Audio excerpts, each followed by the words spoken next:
Yeah yeah yeah మనతోటి రాజకీయ విశ్లేషకులు కట్ట కార్తీక్ గారు ఉన్నారు, వారితోటి మాట్లాడదాం. కట్ట కార్తీక్ గారు, గుడ్ ఈవినింగ్ అండి. నమస్కారం అండి బ్రహ్మనాయుడు గారు.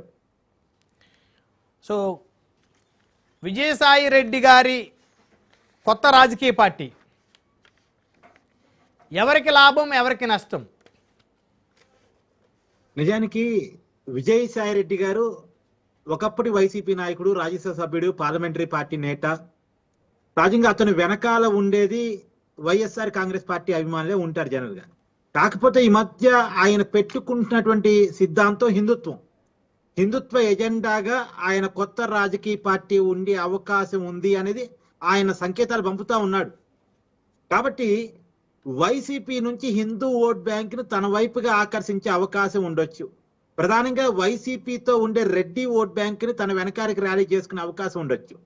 సహజంగా విజయసాయి రెడ్డి వెనక టీడీపీ వెనకాల ఉండే ఓట్ బ్యాంకో, జనసేన వెనకాల ఉండే ఓట్ బ్యాంకో, బీజేపీ వెనకాల ఉండే ఓట్ బ్యాంకో జనరల్ గా అయితే వెళ్ళదు. వెళ్ళటానికి అవకాశం ఉండేది వైసీపీ వెనకాల ఉన్న ఓట్ బ్యాంకు, కాంగ్రెస్ వెనకాల ఉన్న ఓట్ బ్యాంకు. సరే, కాంగ్రెస్ పార్టీ అంటే ఆంధ్రప్రదేశ్ లో నామినల్, ఇక ఉన్నది Telugu Desam party, Janasena party, YCP party మాత్రమే మేజర్ పార్టీలు ఆంధ్రప్రదేశ్ లో. విజయసాయి రెడ్డి వెనకాల ఎంత ఓట్ బ్యాంక్ పోయిద్దన్నో తెలియదు, కానీ ఎంత పోయినా పోయేది వైసీపీ ఓట్ బ్యాంకే. 5 పోతారా, 10 మంది పోతారా, 50 మంది పోతారా తెలియదు, కానీ ఎంతమంది పోయినా సహజంగా వైఎస్ఆర్ కాంగ్రెస్ పార్టీ ఓట్ బ్యాంకే విజయసాయి రెడ్డి వెనక్కి వెళ్ళేటువంటి అవకాశం ఉంటుంది. ఏదైనా పార్టీ పెట్టిన తర్వాత అతని విధానాలు ఏంటి, అతని టార్గెట్ ఏంటి, అతను ప్రధానంగా ఎవరిని టార్గెట్ చేస్తాడు, ఏ వర్గాలను టార్గెట్ చేస్తాడు, ఆ వర్గాల పట్ల అతను ఇచ్చేటువంటి హామీలు ఏంటి, అతను చెప్పే మాటలు ఏంటి అన్న దాన్ని బట్టి కూడా ఉంటుంది. కానీ మేజర్ గా ఇప్పటి వరకు, ఇక అతను పార్టీ పెట్టిన తర్వాత చూద్దాం, కానీ ఇప్పటి వరకు ఉండాల్సిన అంచనా ఏంటంటే సహజంగా ఆయన పార్టీ పెడితే ఆయన వెనకాలకి వెళ్ళబోయేది వైఎస్ఆర్ కాంగ్రెస్ పార్టీ ఓట్ బ్యాంకే. ప్రధానంగా ఈ మధ్య కాలంలో ఎప్పుడూ లేని విధంగా ఆయన రెడ్డి ఓట్ బ్యాంక్ ని టార్గెట్ చేస్తున్నారు. టార్గెట్ చేస్తున్నారు రెడ్డి ఓట్ బ్యాంక్ నాయన? అదే చెప్పబోతున్నాను. సహజంగా ఆయన కుల సభలకి గతంలో వెళ్ళినోడు కాదు, కానీ ఈ మధ్య తిరుపతిలో జరిగినటువంటి రెడ్డి కుల సభకి విజయసాయి రెడ్డి గారు వెళ్ళినట్టుగా నేను చూశాను. ఆయన గతంలో వెళ్ళడు, కానీ వెళ్ళాడు అంటేనే రెడ్డి కులాన్ని ఓన్ చేసుకోవటానికి అతను ప్రయత్నం చేస్తున్నాడని. సహజంగా ఆ సామాజిక వర్గం ఎక్కువగా ఎవరితో ఉంది? సరే, ఒక సామాజిక వర్గం పూర్తిగా ఒక పార్టీతో ఉండదు, కానీ మేజర్ గా రెడ్డి సామాజిక వర్గం ఎవరితో ఉంది? ఖచ్చితంగా వైసీపీతోనే ఉంటది. అవును, ఈ ఓట్ బ్యాంకు ఇప్పుడు విజయసాయి రెడ్డి వెనకాలకి వెళ్ళింది అంటే అది వైసీపీకి నష్టమేగా ఖచ్చితంగా. కాబట్టి ఆ ప్రయత్నంలో అంటే విజయసాయి రెడ్డి పార్టీ వల్ల ఉంటే గింటే కొంతవరకు వైసీపీ పార్టీకి నష్టం ఉండొచ్చు అనేది నా అంచనా. అంటే ఇప్పుడు విజయసాయి రెడ్డి గారికి రాజకీయ పార్టీ పెట్టేటువంటి సామర్థ్యత ఉందని అనుకోవచ్చండి?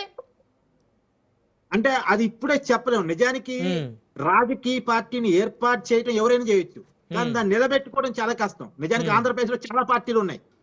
మనకు కనపడేది TDP, Janasena, BJP, Congress, YCP అయినప్పటికీ కూడా ఇప్పుడు కేఏ పాల్ గారికి ఒక పార్టీ ఉంది, జడా శ్రవణ్ గారికి ఒక పార్టీ ఉంది, ఇలా చాలా పార్టీలు ఉన్నాయి, కమ్యూనిస్ట్ పార్టీలు కూడా ఉన్నాయి. కానీ ఎంతవరకు అవి మనుగోల్లో ఉన్నాయి? సో విజయసాయి రెడ్డి గారు అంటే నిజానికి విజయసాయి రెడ్డి గారు మాస్ లీడర్ కాదు, అతనికేం పబ్లిక్ ఇమేజ్ లేదు. ఏ రోజు ఒక్క చివరిలో 2024 ఎన్నికల్లో పోటీ చేశారు తప్ప అంతకుముందు ఎప్పుడు ఎన్నికల్లో పోటీ చేసిన పెద్ద అనుభవం కూడా విజయసాయి రెడ్డి గారికి లేదు. ఎప్పుడు పబ్లిక్ గా ఆయన పోటీ చేసి గెలిచింది లేదు. కాబట్టి ఇప్పుడు ఆయన పార్టీ పెట్టినంత మాత్రం ఎంతమంది వస్తారు? అందుకే ఇందా చెప్పాను, విజయసాయి రెడ్డి వెనకాల ఎంతమందికి హాజరవుతారో తెలియదు. 5 10 మంది, 50 మంది, 100 మంది తెలియదు.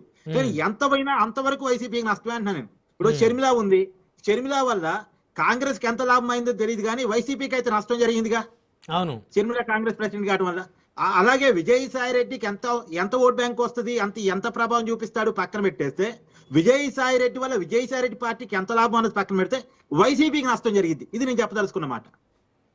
సో వైఎస్ఆర్ కాంగ్రెస్ పార్టీకి అయితే తీవ్ర నష్టం జరుగుతుంది విజయసాయి రెడ్డి గారు రాజకీయ పార్టీ పెడితే, అంతే కదా. కూటమి పార్టీలకి, టీడీపీకి, జనసేనకి, బీజేపీకి నష్టం జరగదా? అంటే ఇప్పుడు విజయసాయి రెడ్డి గారు పార్టీ పెడితే సహజంగా ప్రభుత్వాన్ని విమర్శించాలి, ప్రభుత్వ వ్యతిరేకత ఓట్ బ్యాంక్ ని చీల్చాలి. ప్రభుత్వ వ్యతిరేక ఓట్ బ్యాంకు ఎన్ని పార్టీలు వెనకాల చీలితే ఈ ప్రభుత్వానికి అంత ప్లేస్ అవుద్ది కదా. అవును, కాబట్టి ఈ మేరకు కూటమికి కొంత లాభమే జరిగింది నిజానికి. కాకపోతే చూడాలి, అసలు విజయసాయి రెడ్డి గారి పార్టీ పెట్టిన తర్వాత పూర్తి స్థాయిలో అతని విధానాలు ప్రకటించిన తర్వాత అతను ఏ వర్షంలో రాజకీయాలు చేస్తున్నాడు దాన్ని బట్టి కూడా మనం డిసైడ్ కావాలి. కానీ ఇప్పటికున్న ప్రాథమిక అంచనా మాత్రం ఇదంతా కూడా. ఓకే.